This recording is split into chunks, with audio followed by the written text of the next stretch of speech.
blue side first pick Renekton, I'm gonna lose it. Yeah. Okay, Thank God. They're just baiting us. It's sweat off of the brow. It's good. We're back to the Headphone trap. users, we're gonna have to like take a minute because I was just gonna blast someone. All right, over to the side of RNG then. They can draft normally though. They could go for their jungler. They can go for maybe support, or they could take away the Senna. I mean, Jinx is still available, so I don't think that's a big issue for top esports.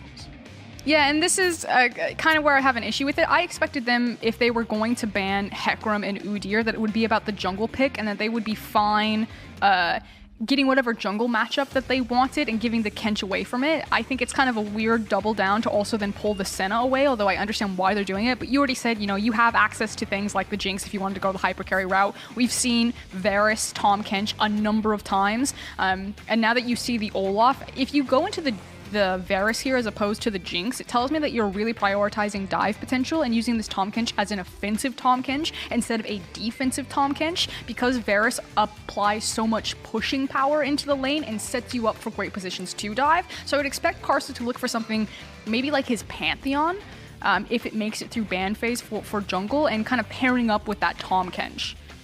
Just look at this comp though, and just think back to 2020. Why did top esports always like to draft these long-range compositions where you never really properly teamfight? You always stay at arm's length from the opponent. They've got the Jayce, they've got the Varus that could very much be a lethality Varus if they wanted to. This is feeling like what we saw out of top esports last year with Zhuo stepping in instead of Yanja on that Tahm Kench.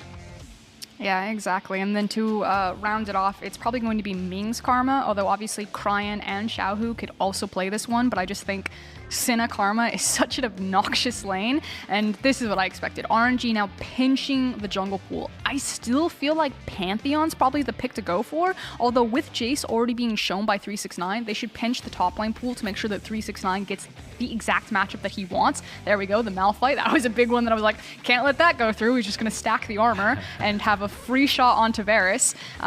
It does put more emphasis on having an AP-oriented jungler, so Karsa could technically still go through the Nidalee and pair very well with a lot of the poke that they've already gotten. So it's Pantheon Nidalee that I'm thinking Karsa will land on.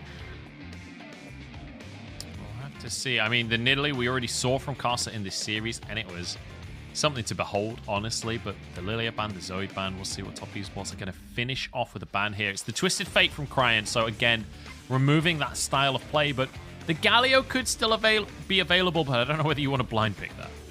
Yeah, the issue is that he would just get beat out in a lot of pushing power. I love this call. You have to go at blind. You go for the Orianna. Now it's harder to find a mid laner that can just outpush the Orianna. Maybe Knight goes back towards the Akali, or maybe he stays a little bit more traditional. He's definitely been pinched on a lot of his options. But it's kind of like do or die now. You pick jungler here to give more time, and Knight's going back to comfort his Syndra. I love this. Top esports are like, all right, we're one loss away from getting knocked out of the playoffs. Let's just pretend it's 2020. Let's just play stuff we're good at. And Karsa's like, forget 2020. I'm pretending it's 2017. Brings out the Lee Sin. Look at this. Top esports, they don't care about the meta. They are playing whatever they want to play. I love it. How could I forget Karsa's Lee Sin? I was like, they really need an AD jungler here, something that's like great at diving, assassination potential. It has to have such big upfront damage, and the Lee Sin definitely fits there. The 2v2 mid jungle from Karsa and Knight on Syndra and Lee Sin is just incredible. There's almost not a stronger 2v2 in the game, especially at level 6 and then especially at level 9. It is so potent and powerful. The dive potential is there. You know, everyone's eyes are going to be on Cryin and how he's going to deal with Knight Syndra. Now, Orianna has plenty of tools. Usually she's a decent matchup into Syndra. She has her shield. She is difficult to burst, but like Cryin should know that he is a giant target on his back. Yeah, I mean, look, you want to win lane, win game comp, this is it right here. This is just dominant lanes across the board, and Karsa on a jungler that he can flex his bracket. After being the first seed for the whole split, they make it to playoffs, they lose out their first series, and now they're looking for redemption against top esports. Jayo's coming out. Like you said, top esports back against the wall. Went to cover. RNG have actually deviated from the plan a little bit. While they have been much more about the 5v5 now in this series, and this composition surely fills that out, Xiaohu is no longer on the counter pick. Had to go, not necessarily for a blind pick, but it was into a flex, picking up the Ornn. So still a little bit safer, but can be abused up here depending on how Jayce wants to play this matchup. And 369 also playing with a Cole, so feeling pretty safe here as initial itemization to come out. And again, checking across keystones, nothing super out of the ordinary here. Yeah, looks all good. In terms of picks, I do just want to quickly mention that Xiaohu has a career 0% win rate on Ornn. Now, granted, he's only played one game, and it was in the most recent best of 5. So I am exaggerating slightly with that statistic. But the stats don't lie. Yeah, it is worth mentioning that, again, this style for RNG, where they have Xiaohu very much playing weak side, is not the style that has worked for them across the course of this split. This does go against the way that this team usually likes to play. Exactly. Now, I do want to call out a really important word is hold it, Gala. Okay, just a couple of summoners being traded here. Zhuo actually taking a good bit of punishment on the way out of the fray once again. So, kind of old school theory, although it's usually done with Ignite, is that when you... I mean, I think what Zhuo was trying to do was trying to get the walk down there with the exhaust and be able to like tongue lash multiple times. But usually if you trade your summoner spell, your combat summoner, usually Ignite on like as soon as the game starts, by the time you're level 3, level 4, it's back up. And that's usually when you get back into kill range here. So we'll see if it matters. I feel like it doesn't because Gala's gonna get health back anyway on the Senna. But otherwise just kind of a head scratcher. Now what I wanted to point out was the ward that Cryin placed. Cryin placed a ward on Karsa's Raptor camp. To ping him out, you can already see the ping goes down for Orianna and track his pathing to see if Karsa was going to go for an early level 3 and kind of a quick gank on maybe even a top lane, which is why I think Xiaohu is also just playing safe anyway, despite being kind of like a ranged versus melee matchup. You expect him to get pushed in, but just to make sure that they were curious what Lee Sin was going to do with his pathing, since he's not traditionally a full clear jungler. And I think you're talking about Karsa versus Wei. I actually think that that's maybe the most important matchup in this entire series. We talked about it before the series started, and I think in this game especially, there's a huge amount of pressure on the shoulders of Wei, because he's, especially once a couple of items start to come in for JackeyLove, Lethality Varus does exceptionally well into Senna in the later stages of the game because he can outrange her, right? But once you get some lethality in that laning phase as well, you're able to do a massive amount of work. Don't be baited by the Halo Blades. This will be lethality. It just gives you a little bit more lane presence as they're going to try and use that as they 2v2. Gala's low, though. Zhuo forced away. And I think Wei might just find an opportunity in here. Flash is available. No. Zhuo does have the Devour. Surely not JackeyLove and Zhuo getting ganked again in lane phase. So what's interesting is Senna doesn't usually win a lot of push against people. Varus, obviously a hard pushing champion, which is why the Karma is so important, because it compensates for Senna's lack of push. And it changed up Karsa's pathing. Karsa pathed top to bot, but couldn't go for bot crab because he didn't have prio in bot lane, but he did have prio in top and mid. So instead of doing his Krug camp, he's cleared all of his camps except for Krugs. He is not running back to Krugs. He then went to top crab and is now back onto his Gromp. So there's actually a window where RNG could have lost track of where Karsa is, and that may give him an opportunity to counter gank on either top lane or counter gank on mid lane. Yeah, and definitely the key thing is definitely not the bottom lane. And look at the vision that's in that bottom lane as well for RNG. There is no way Karsa can come near that lane without getting spotted out. There's a Scuttle Crab at the Dragon, then there's a ward at either of the River Brushes. So very nicely done here by RNG to keep their bot lane safe. And Karsa, you can expect will actually play this relatively safe in the early game because, as we talked about, he's the kind of jungler that a lot of the strength that he offers to the team is sort of invisible pressure, right? And when you've got winning lanes across the board, when you're able to play towards this bot lane as well, now JackeyLove has a tier, feels like Karsa doesn't actually need to be proactive in the early game.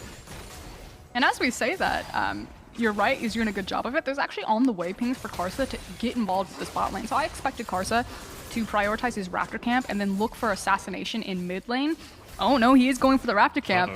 And it's given JackeyLove and Zhuo false sense of security.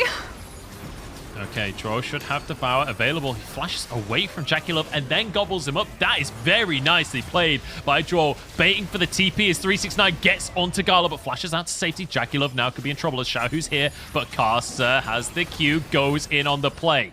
Arrows come through. The slow is there. In goes Gala. He's got no health left, but the knockup isn't going to be enough as Karsa has to back away. JackeyLove flashes out to safety as well. Xiaohu flashes for the kill. Answers with his own life, though. 1-for-1 so far. And now more TPs rain into the bottom side of the map. 369 low on health. Gala wants to find the kills, but he trades his own life as Ming will go down. Knight on the backside of the play. Might just be able to clean up everything. Top Esports come out on top. And Karsa, with his Lee Sin, grabs the triple kill.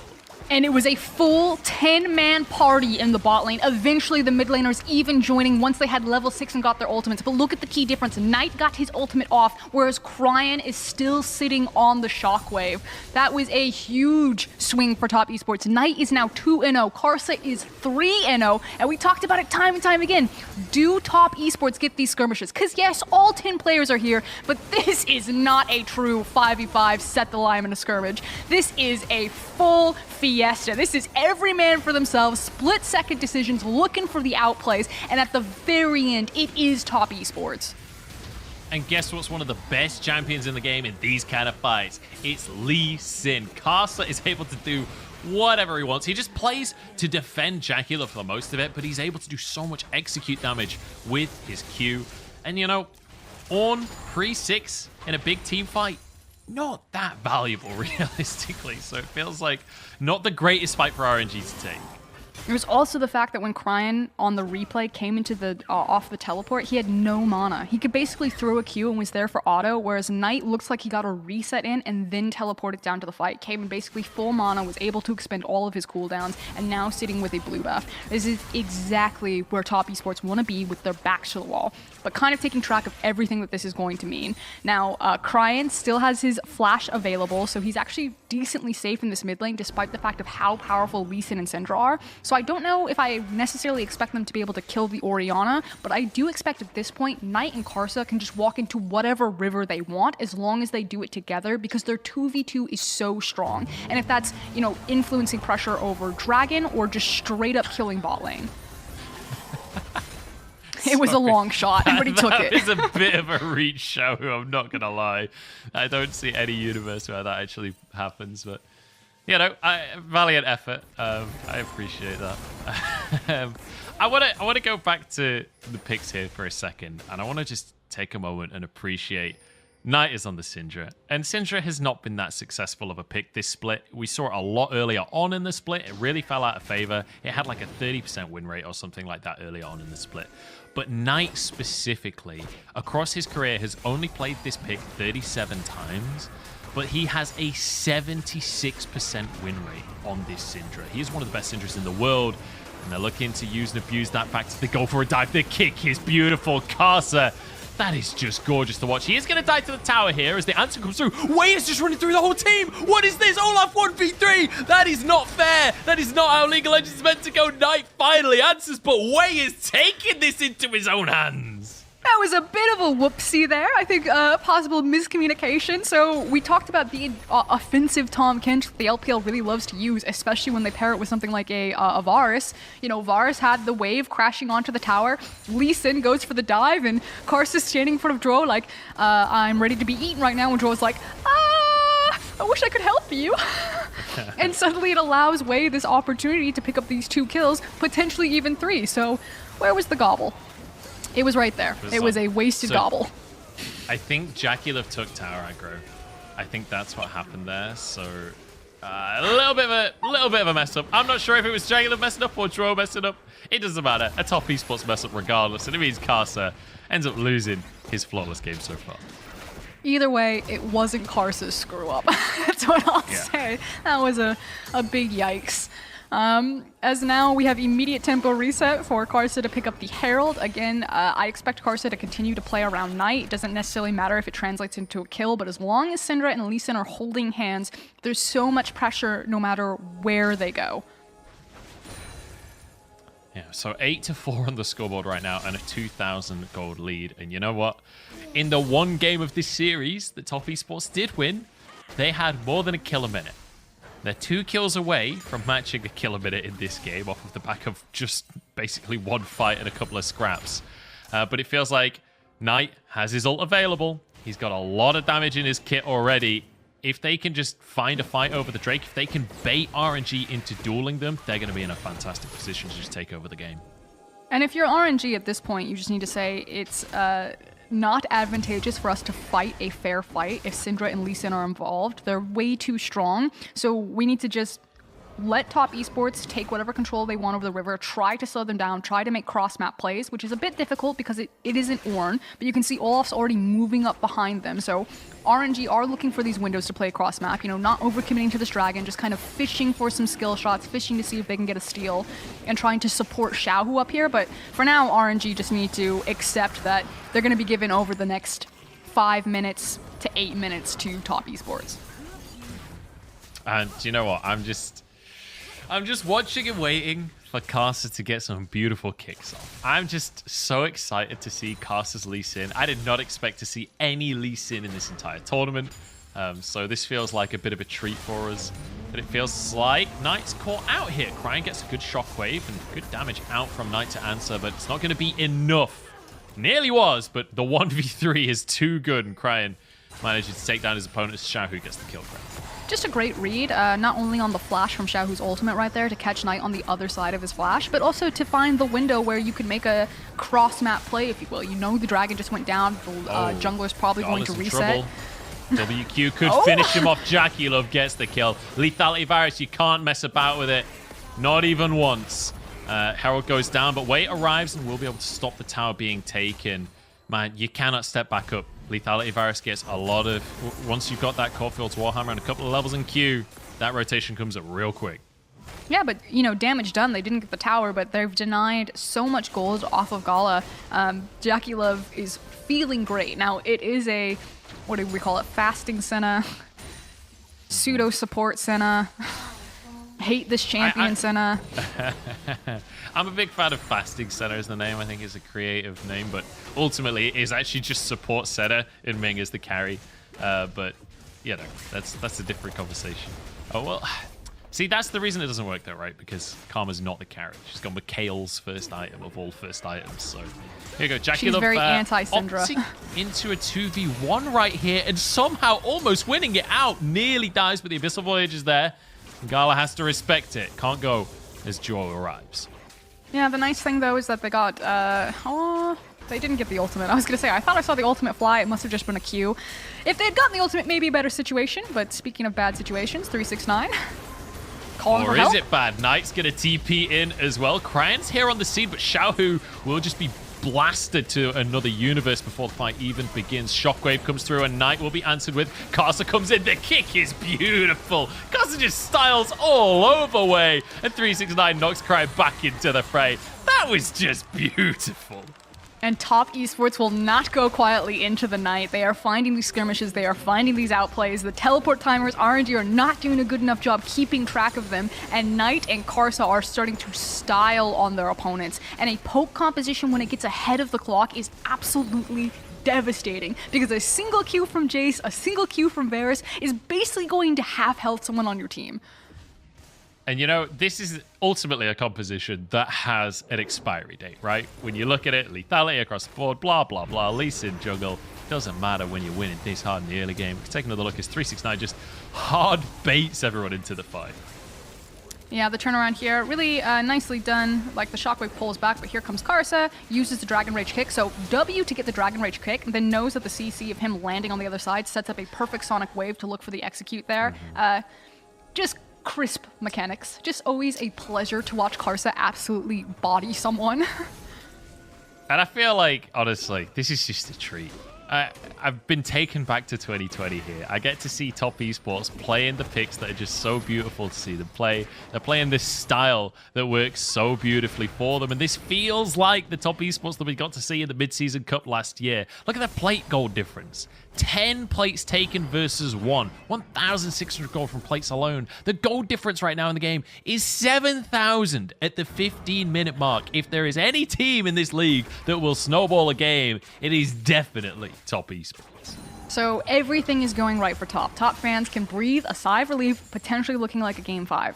That said, the big thing that RNG need to do is what Xiaohu's doing right now, which is setting up for the flank of the hard engage. And if they can get the hard engage before their health is gone, which very close. I thought Karsa was going to go in there. The knockups come out from Xiaohu, but not much of a follow-up there as Karsa's looking for a 2v1 on the backside of the fight as JackeyLove snipes out the quotation marks tank that is Xiaohu.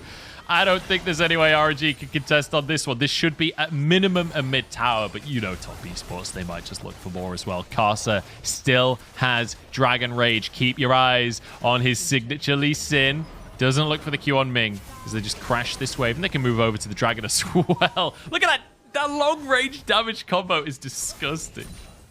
Barring just the most monumental int you've ever seen, I just don't think there's any way that RNG could try to pull this one back. Like, top esports' composition is so far ahead of the clock. They can walk into any fight and basically half health multiple members. There is no way they lose this. Oh no, Frosky's monologuing. This is the team. Listen, it starts with success. It starts with success. Top esports now going to force a fight, defending their towers. 369 has found way in a 1v1, and that's a lot of lethality. You don't get to fight that one way. His 369 takes him down. Gala now trying to back away. Does have the Cloud Rift, so they can retreat real quick out of the play. But we're getting close to the 20-minute mark, Frosk. And I think this is one of those games where top esports are just going to blast the Baron at exactly 20. Ming is caught out. The long-range shots miss. And it does mean that Ming survives for a good little while there. But Karsa finishes them off in the end. And Gala, he's basically just tickling him at this point. But the best part about this composition... Oh, Xiaohu? we're not done. Xiaohu goes in and just gets one shot. RNG, look, I appreciate that they're still going. I appreciate that they still want to fight, but you just can't. What can you do? The best part about top esports' composition, though, is that they do not need Baron at all to close this, because this comp is so good at sieging with its long-range poke. And you can see that RNG, like you were saying, don't have the tank stats to even look for the hard engage, because the counter to poke is always going to be hard engage.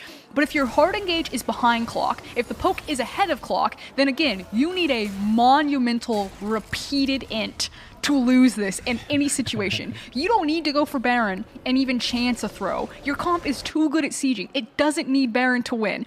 At this point, top esports are like, we're just pushing waves. We're getting items, we're pushing waves, and we're shooting fish in a barrel. Like, Froskurinn, you're not the first analyst that I've had to correct on how League of Legends works. I know that going for Baron would be the risky play, and I know that opting out of it would be the intelligent way to play this. But I don't think that that's what top esports are going to do. I think in a minute and 30, they're going to start this Baron. They're going to burger flip this game. Even though this one's pretty much in the bag with a 10,000 gold lead, I believe that they will still go for the Baron, because that's what top esports does. And you know what? I don't care if it's correct. It's beautiful League of Legends, and I love it. Now, the nice thing, I guess, about the burger flip Baron is it does kind of, you know, it's like building a little coliseum. Exciting to watch. A little invitation. You're like, you must come over here. And then you set a trap with a Syndra who stands in a bush and just immediately presses all of her buttons on you. Great counterplay. But it looks like RNG are just full desperation at this point. They're just like, they're playing Spot the Enter. They're looking at their map, they're seeing anyone who's overextended on a wave, and they're just gonna sprint at them. And until they disappear, they're gonna sprint to another person. And 369 may be the Enter. Yeah, 369 held that recall for quite a while there. He was desperate to see if he could just finish it off. Dodges almost everything. Oh, it was so close to beautiful. The shockwave ruins it in the end. Nicely done there by Cryin, but at what cost is the question we have to ask, as the Herald is dropped in the mid lane. We've got Syndra up at the top side, just pushing away on the tier 2 as well. Herald doesn't even take damage from the charge, because the tower went down first. So this will be a charge on the inhib tower. Wait is sticking around to trade a tier 1 in the bot side for an inhib in the mid lane here. Looks like top esports decide not to overextend, not to push it too far, and they'll just move up towards the top side instead. Who cares, RNG? This game is basically over. You either watch yourself lose slowly, or you live fast, die young, and you just speed run this. I say go for it. I say let's get a kill per minute for top esports. Let's help them with that accolade. Quick shout out to Zhuo again, who is 0-0-11 on the top Kench. I knew this guy as an aggressive support player, played the hard engagers, his Rel, his Alistar. That was the bread and butter at the start of the split, and the Leona as well. But playing on these more defensive picks like the Thresh and the Tahm Kench, I feel like he has shown that he has more than one style that he can play. Yeah, I mean, that's definitely true, but they also use Tahm Kench like a bouncer. Walk up and just give you the tongue. What clubs am I going to? I'm sorry, that was just very strange. I was going to say, that's I've never met a bouncer like that, but here we go. Knight's caught out by the shockwave. This could be the moment, but no, Tahm Kench exists. You don't get to play the game. He also has a stopwatch. There's no way that RNG can win a fight. They're against 2 stopwatches in both Karsa and Knight's inventory. Look, I'm just excited that this probably means we go to a game 5. The TP comes in. Top Esports have actually not done the Baron yet. This is a red alert. We're more than 21 minutes into the game, and Top Esports haven't yet started a Baron. What am I watching, Froskurinn? This is crazy. Jayce just half-health someone from a lane and a half away. He's 3 items at 21 minutes. That's what Jayce does. This is why you pick Jayce. Okay, RNG basically have a single moment, one mom's spaghetti to look for a fight here. They need a perfect Ornn ultimate into a perfect Orianna ultimate into a Karma Q. Way's already got to be on position. Like, it all has to happen at once. It must be the most wombo of combos. And even then, is probably not enough because you're still dealing with 2 stopwatches. Yeah, the problem is if you only kill 4 of them, whoever's left on Top Esports is still far enough ahead that they could 1v5 the rest of the fight. That's the kind of goal difference that we're talking about right here. As Top Esports managed to grab themselves yet another tower. It is 7-1 on towers when it comes to the map state. RNG literally own no territory, and Knight knows it as he flanks behind the tier 2. Gala dodges the scat of the week. It costs him his flash. In comes Zhuo with the Abyssal Voice. JackeyLove is way too far forward here, but it doesn't matter because Tahm Kench exists. There is no such thing as too far forward. The Q damage is insane. And it's just another easy kill for Top Esports. They are literally doing whatever they want. It's just Karsa you playing dodgeball. Kick Ragnarok, though. Ragnarok ruins everything. Karsa can't quite style on him like he wanted to. Okay, so Xiaohu does have ultimate, could look for the engage, but Cryin doesn't have any follow-up. So yeah, the Ornn horn comes out, but it means nothing. We've seen a few Ornn horns from Xiaohu that have not been ideal this game, it has to be said. He's been reaching with that ability, but when you're this far behind, all you can do is reach, as 11,000 gold is the lead in favor of Top Esports. And they can even leave this inhibited. They don't actually need to brute force this right now. They could just reset and come back fresh to finish the game off. And you know, Munch, I have to give you credit. You know, you called it right at the beginning of the game. You know, the mastery that is stats. You said, Xiaohu, 0% win rate on Ornn. It's true. The stats don't lie, okay? 0% win rate for Xiaohu on Ornn. And I will say, like, in terms of the coordination, how they play around on Ornn from Xiaohu, it doesn't really feel like they're on the same page, right? When you see some of these Ornn ults that we're seeing out of Xiaohu, it was the same in the series against FPX, where it didn't feel like they were all on the same page, and a lot of the Ornn ults were just wasted. I feel like there's almost an issue that if you don't have Xiaohu on a lane that can pressure, then you don't distract Karsa, and Karsa gets to do whatever he wants. It feels like when Top Esports fall apart, it's when one of their lanes is on fire, and where Karsa should be playing through like a very specific win condition, in this case it was Knight, he then has to kind of babysit a weaker lane. And when I know, right, this damage. And when Xiaohu is on something like Ornn, Karsa never has to babysit a falling behind lane. He actually just gets to play to his win condition, and then you see how strong Top are at snowballing effectively. Well, I was gonna say Top Esports are gonna flip the Baron, but let's be honest, this isn't a flip. There's nothing RNG can do to contest this as Way finds that out the hard way. Xiaohu looks for this steal onto the Baron, I guess. But again, Ornn not doing a whole lot here, as Knight is now in a 1v2 with a shockwave. Gets blocked by the Zhonya's. In goes Xiaohu, the 2v1, the redemption moment. It ain't happening. The Dawn in Shadow is almost enough to finish off JackeyLove, but he flashes out of the pit. Karsa finishes the Baron.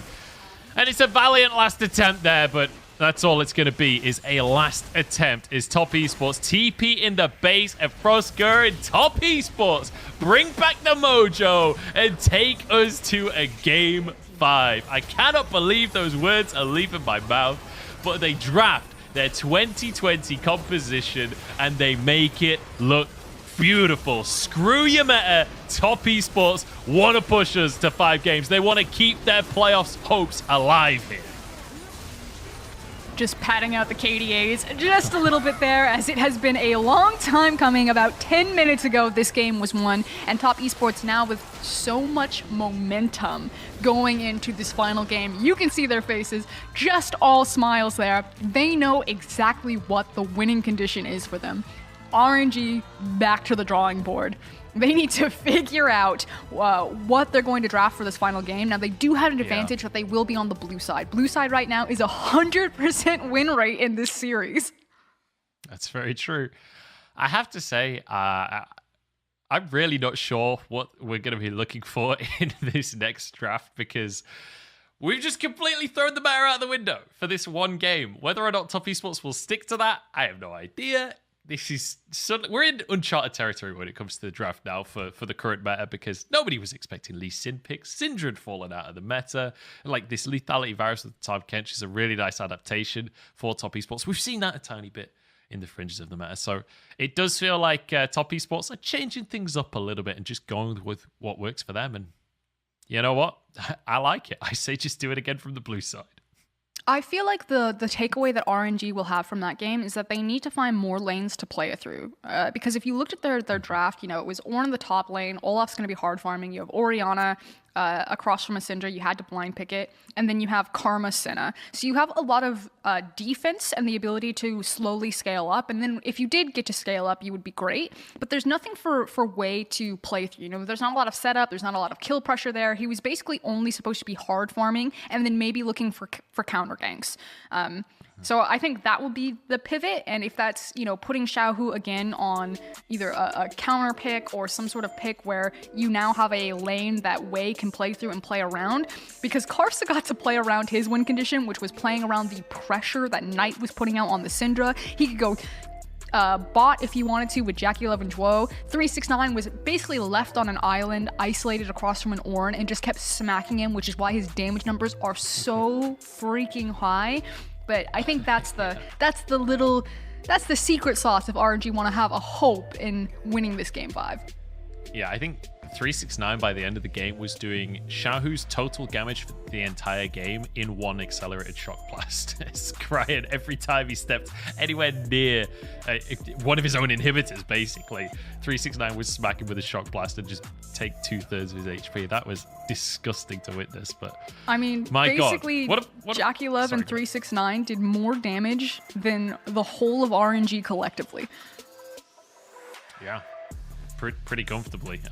That's kind of disgusting. I feel bad for Knight. He just didn't have the range to compete with the damage that 369 and JackeyLove were doing from half the map away. But yeah, beautiful game here from Top Esports. That is exactly what I needed. That was what the doctor ordered. My blues of potentially this series being out the window are gone. Yeah, this is just all about me, apparently. But we get to go to game 5, which I'm over the moon about. And I feel like we talked earlier about how each series has its own mini meta. You know, these teams get to know each other, and I love that Top Esports have gone, nah, forget the mini meta, forget what we've been playing, forget how the series is meant to go. We're just throwing that out the window and changing styles, and I think that is just such a creative way to approach when you're against the ropes. How many teams in the world would just throw it out the window and play something that's not even meta when you're one loss away from being eliminated to the tournament? That is such a mind-blowing way to play the game. It's always just the confidence of Top Esports and the individual prowess of the team. And what I think is really interesting is a lot of time in discussions, it's always like this team versus this team, this stylistic matchup, this featured matchup, this will be the difference, when a lot of the times it literally just comes down to play our own game. You'll hear it time and time again from pro players. RNG say, we need to minimize our own mistakes. We just need to play our own game. Top Esports are like, give us our comfort champions. We just need to play our own game. And that's what this is going to come down to. It's not about how you counteract or how you interact with the enemy team. Those are just byproducts. Internally, what's happening with the players themselves is just the confidence, the comms, and the mental to just play the game that they are the best at playing. So what I'm realizing, honestly, is that Top Esports, it's not a matter